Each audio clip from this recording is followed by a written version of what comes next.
तो हेलो मेरे भाई लोग, कैसे हो आप लोग। तो भाई फाइनली वो वीडियो आ गया जिसका आप सबको इंतजार था। तो भाई मैं आपको पहले ही बता देता हूँ इस वीडियो के अंदर मैं क्या क्या कवर करने वाला हूँ। सबसे पहले बात, इस वीडियो के अंदर मैं रोमन रेंज का पूरा डॉक्यूमेंट्री वगैरह नहीं कवर करने वाला। कैसे रोमन रेंज आए, वो कहाँ से आए, क्या है, इससे हमको कोई मतलब नहीं। मैं इस वीडियो के अंदर रोमन रेंज के हिल कैरेक्टर के कैरियर के बारे में डिस्कस करने वाला। रोमन रेंज जो लगातार 2 साल से WWE के अंदर अनडिफीटेड बनकर चल रहे हैं, क्या ये अच्छा है, क्या ये बुरा है, इसके बारे में थोड़ा डिस्कस करने वाला। आखिर रोमन रेंज का रेन कब तक चलने वाला और फ्यूचर के अंदर कौन सा रेसलर होगा जो कि रोमन रेंज को फाइनली हराने वाला। बहुत कुछ कवर करने वाले इस वीडियो के अंदर, आपको सच में देखकर मजा आएगा। तो बस एक ही रिक्वेस्ट है आपसे, आप वीडियो को लास्ट तक जरूर देखिए। और हाँ, जिन लोगों को पर्सनली मेरे से बात करना रिक्वेस्ट है आपसे, भाई सारे लोग इंस्टाग्राम के ऊपर आ जाओ, आपको डिस्क्रिप्शन में लिंक भी मिल जाएगा। आपको या तो रेसलिंग के बारे में डिस्कस करना है या फिर यूट्यूब के बारे में डिस्कस करना, किसी भी टॉपिक के ऊपर डिस्कस करना, आप मेरे से बात कर सकते हैं डायरेक्ट। मैं सबका रिप्लाई करता हूँ इंस्टाग्राम। हाँ, अगर वीडियो आपको अगर पसंद आएगा तो सारे लोग जरूर से सब्सक्राइब कर लीजिए। तो भाई जितने लोग रेसलिंग आप लोग देखते हो, सबसे पहले सबके मन में एक सवाल जरूर आया होगा, आखिर विंस मैकमैन रोमन रेंज को क्यों पुश किया। अगर आप WWE की हिस्ट्री देखोगे पिछले 10 साल का, तो आपको सिर्फ एक ही रेसलर का नाम याद आएगा जिसको WWE सबसे ज्यादा पुश किया, जिनको आप सब जानते होंगे, हमारे रोमन रेंज। पर आपके मन में एक सवाल जरूर आता होगा, आखिर विंस मैकमैन इनको ही क्यों सिलेक्ट। तो देखो, इसके पीछे सबसे बड़ा पॉइंट ये था कि ये एक सोमोन फैमिली से थे, इनके फैमिली के अंदर बहुत सारे रेसलर ऑलरेडी WWE के अंदर रह चुके हैं। दूसरी सबसे बड़ी पॉइंट है, WWE हर एक एरा के अपना एक सबसे बड़ा फेस सुपरस्टार ढूंढती है। जैसे अगर रोमन रेंज से पहले कौन था WWE का फेस, तो आपके मन में एक ही नाम आएगा जो कि है जॉन सीना। और जॉन सीना से अगर पहले का बात करें तो वो थे स्टोन कोल्ड स्टीव ऑस्टिन, जो कि WWE के सबसे बड़े फेस। तो भाई इसी तरह WWE वाले ने रोमन रेंज को चुना न्यू एरा का सबसे बड़े फेस के रूप में। अब इसके पीछे ऑब्वियसली बहुत सारे रीजन। सबसे बड़ा पॉइंट ये है, रोमन रेंज का इस तरह से पर्सनालिटी। आप शायद इग्नोर करो इस पॉइंट को कि लुक से क्या लगता है, लेकिन भाई लुक से बहुत कुछ डिफरेंस पड़ता है। रोमन रेंज का जो लुक है सच में बहुत ज्यादा अट्रैक्टिव है। मैं सही बता रहा हूँ, WWE के अंदर सबसे बेस्ट मुझे लुक जो लगता है अभी रोमन रेंज का ही लगता है। आपको किसी को लगता है कमेंट सेक्शन में बता सकते हैं। दूसरी रोमन रेंज की सबसे बड़ी एडवांटेज ये थी कि रोमन रेंज बहुत कम इंजर्ड होते हैं। देखो, ये मैं बहुत बड़ा पॉइंट बता रहा हूँ, आप लोग सब ध्यान से सुनिएगा। बहुत सारे सुपरस्टार WWE के अंदर ऐसे होते हैं जिसको WWE पुश करती है, उसके बाद फिर वो इंजर्ड हो जाते हैं, फिर से उनको आने के बाद पुश करती है। पर आपने कभी भी ऐसा इंसिडेंट ही नहीं सुना होगा कि रोमन रेंज कहीं पर इंजर्ड हो गया या उनको इंजरी के कारण WWE से ऑफ चले गए। इसके पीछे शायद ये भी रीजन हो सकता है कि रोमन रेंज को रेसलिंग काफी अच्छा करने आता है या फिर वो सोमोन फैमिली से है। तो भाई ऐसा मल्टीपल रीजन था जिसके कारण रोमन रेंज को विंस मैकमैन ने सिलेक्ट किया। दूसरी चीज, रोमन रेंज को विंस मैकमैन हमेशा से एक फेस सुपरस्टार बनाना चाहते, क्योंकि उनको ऐसा लगता था कि रोमन रेंज नेक्स्ट होंगे जो रिप्लेस करेंगे जॉन सीना। अगर कहीं ना कहीं ये देखा जाए तो जॉन सीना WWE के अंदर एक दशक तक राज किए। ऊपर से मैं आपको एक और पॉइंट बता रहा हूँ, जॉन सीना एक फेस सुपरस्टार, तो फेस सुपरस्टार का बहुत ज्यादा मर्चेंडाइज सेल होता है। अभी भले ही रोमन रेंज सबसे टॉप पर आता है मर्चेंडाइज सेल के ऊपर, पर एक टाइम में जॉन सीना थे बहुत टाइम तक मर्चेंडाइज सेल के ऊपर सबसे नंबर 1 पर। आप खुद से ही सोचो, अगर किसी रेसलर को आप हेट करते हो तो उसका मर्चेंडाइज वगैरह तो आप तो खरीदोगे नहीं। यही बहुत छोटा छोटा सा रीजन था जिसके कारण रोमन रेंज को ही WWE सिलेक्ट किया। रोमन रेंज के कैरियर में बूस्ट करने के लिए सबसे बड़ा कहीं ना कहीं सबसे बड़ा हाथ हम शील्ड का भी मान सकते हैं। अगर आप शील्ड का कोई भी मैच देखोगे तो स्टार्टिंग से डीन एम्ब्रोज और सेथ रॉलिंस लीडर भी मानते थे रोमन रेंज को ही हमेशा। तो कहीं ना कहीं लोगों के माइंड में भी माइंडसेट हो जाता है कि हाँ, डीन एम्ब्रोज और सेथ रॉलिंस से ज्यादा पावरफुल यहाँ पर रोमन रेंज। तो भाई ये था रोमन रेंज का कहानी। रोमन रेंज को क्यों विंस मैकमैन सिलेक्ट किया एज ए WWE का सबसे बड़ा फेस बनाने के लिए। और हाँ, मेरा फेस का मतलब ये नहीं कि फेस सुपरस्टार, फेस का मतलब ये है जिसके कारण लोग बहुत ज्यादा WWE देखते हैं। WWE का वो सुपरस्टार जो कि सबसे ज्यादा अट्रैक्शन का सेंटर होता है WWE के अंदर। अब हम बात कर लेते हैं रोमन रेंज जब से हिल कैरेक्टर के अंदर है, उनका क्या एडवांटेज और क्या डिसएडवांटेज। तो सबसे पहला चीज, जैसे ही रोमन रेंज हिल कैरेक्टर के अंदर आए थे, ऑडियंस बहुत ज्यादा उनको पॉप करना शुरू कर दिया, क्योंकि रोमन रेंज का फेस कैरेक्टर देखते हुए ऑडियंस बहुत ज्यादा बोर हो चुकी थी। और दूसरा जो कि सबसे बड़ा रीजन है पॉप करने का, आप मानो या ना मानो, क्योंकि रोमन रेंज के साथ पॉल हेमन अलाइन थे। भाई आपको बिलीव नहीं होगा, पर हाँ, पॉल हेमन का बहुत बड़ा इंपॉर्टेंस है रोमन रेंज के पूरे कैरियर को बूस्ट करने के अंदर, हिल कैरेक्टर के अंदर। WWE ऑडियंस फाइनली इस बात को समझ चुकी थी कि अगर पॉल हेमन को अलाइन कर दिया रोमन रेंज के साथ, तो बहुत बड़ा गेम होने वाला है फ्यूचर के अंदर। तो अगर आप WWE पिछले 2 साल से देखते होंगे तो सबसे पहले रोमन रेंज जब हिल कैरेक्टर के अंदर आया था तो सबसे पहले वो फेस किया था जे उसो, जो कि एक काफी अच्छा मैच था जिसके अंदर रोमन रेंज को सिर्फ डोमिनेंस वगैरह दिखाना था कि रोमन रेंज हाँ बहुत ज्यादा डोमिनेट कर रहा है। उसके बाद इनका सेकंड मैच हुआ था ब्रॉन स्ट्रोमैन के साथ।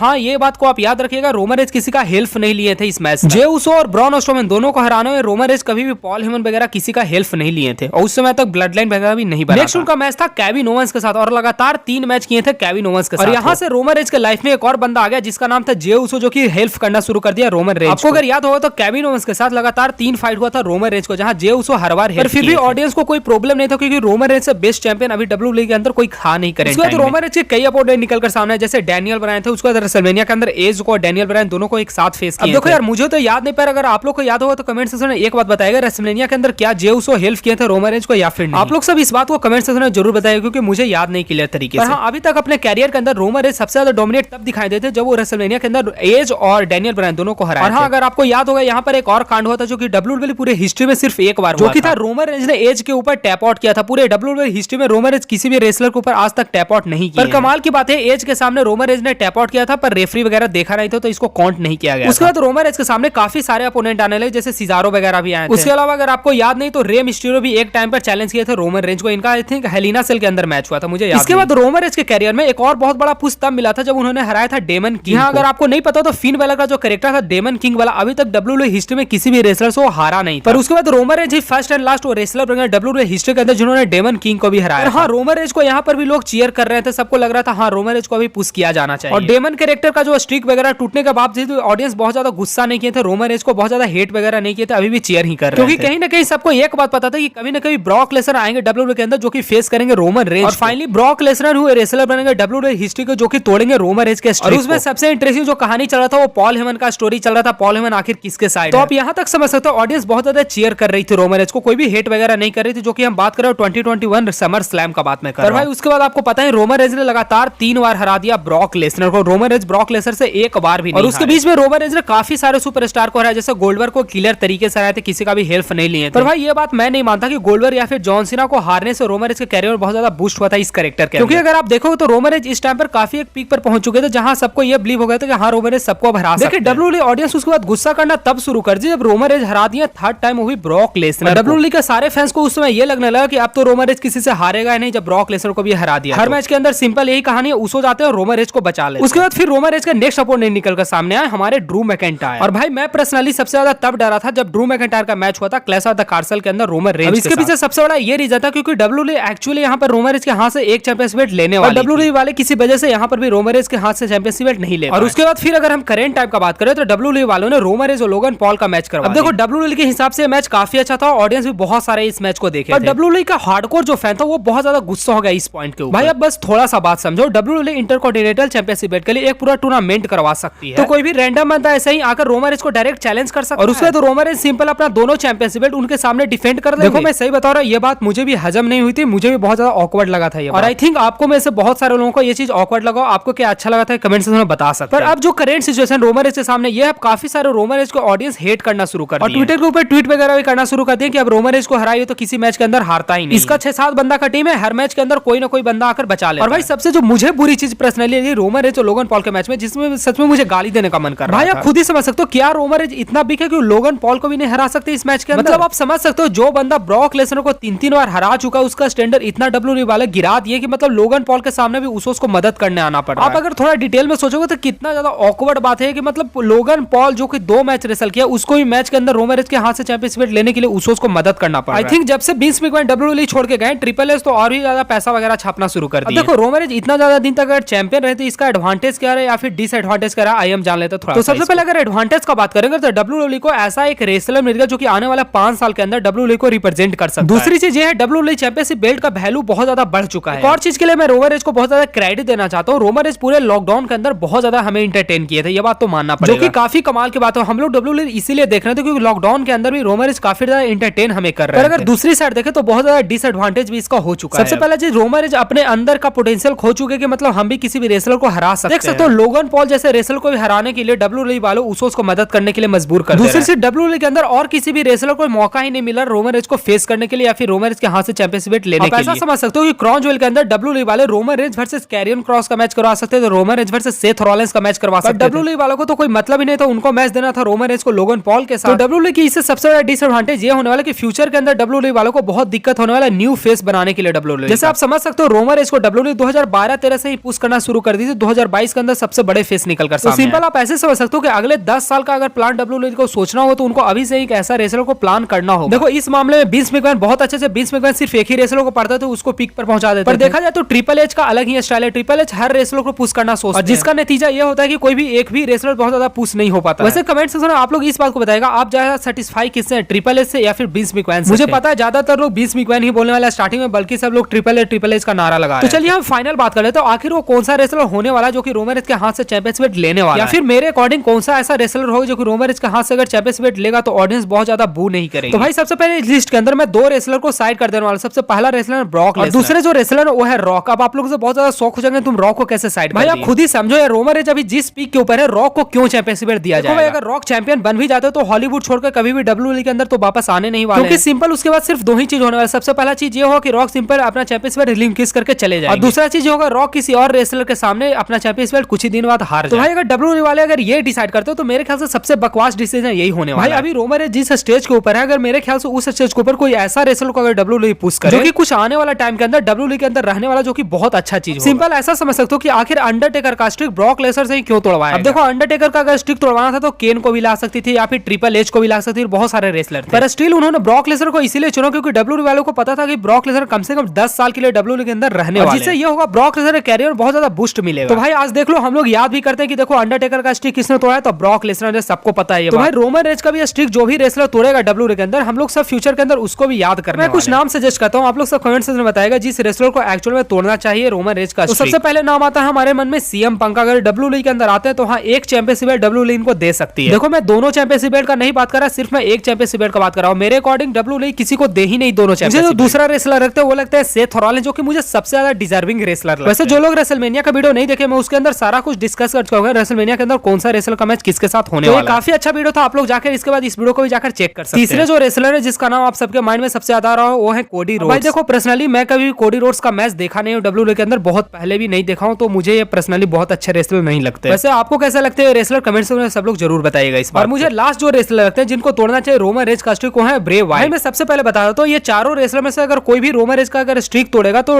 ऑडियंस बहुत ज्यादा गुस्सा नहीं होगी। आप अपना कमेंट सेक्शन में सारे लोग इस बात को बता सकते हो, सारे लोग कमेंट कीजिएगा, मैं सबका कमेंट पढ़ने ही वाला हूं। आपके अकॉर्डिंग कौन सा रेसलर को तोड़ना चाहिए एक्चुअल रोमन रेंज का स्ट्रिक, सारे लोग इस बात को कमेंट सेक्शन में सबके सब बताइए। और भाई जो लोग रेसलमेनिया का वीडियो नहीं देखो, मैं हाईली रिकमेंड करूंगा भाई एक बार जाकर ये वीडियो जरूर से आप लोग देख लीजिए। कुछ मैं हट के कंटेंट लाने की कोशिश करूँ तो सारे लोग सब्सक्राइब कर लो, जितने लोग चैनल पे नए हो सबके सब सब्सक्राइब कर लो। इस बात को कमेंट सेक्शन में सब लोग कमेंट कीजिएगा आपको वीडियो कैसा लगा, और सब लोग कमेंट सेक्शन में सब लोग राय जरूर दीजिए। और साथ ही साथ नेक्स्ट वीडियो कौन से रेसलर के ऊपर आ रहा है, सब लोग इस बात को भी कमेंट सेक्शन में सबके सब जरूर बताइएगा।